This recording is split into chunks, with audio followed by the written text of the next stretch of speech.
বিসমিল্লাহির রহমানির রহিম। ভিউয়ার্স, আমি আজকে আপনাদের সামনে একটি গুরুত্বপূর্ণ বিষয়, সেটি হচ্ছে আয়কর আইনের।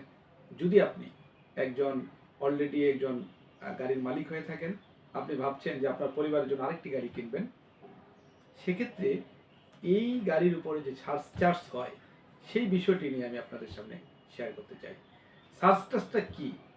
তাহলে আয়কর যে নতুন আইন 2023, এই আইনের একটি গুরুত্বপূর্ণ বিষয় হচ্ছে যে আপনার যদি একাধিক গাড়ি থাকে আপনার নামে, তাহলে সেক্ষেত্রে আপনি যে বছরে আয়করটি দেন বা আয়কর রিটার্ন সাবমিশন করেন, সেই ট্যাক্সের উপর ট্যাক্স হবে।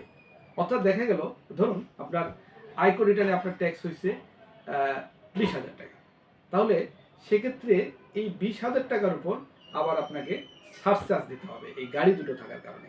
সুতরাং আপনার নামে একাধিক গাড়ি না কিনে আপনি হয়তো আপনার পরিবারের আরেকজনের নামে আরেকটা গাড়ি কিনতে পারেন।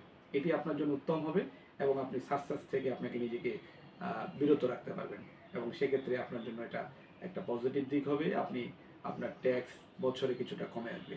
ধন্যবাদ, সবাই ভালো থাকবেন, নিজেকে সারচার্জ মুক্ত রাখবেন, তাহলে ঘরের টাকা ঘরেই থাকবে। ধন্যবাদ সবাইকে।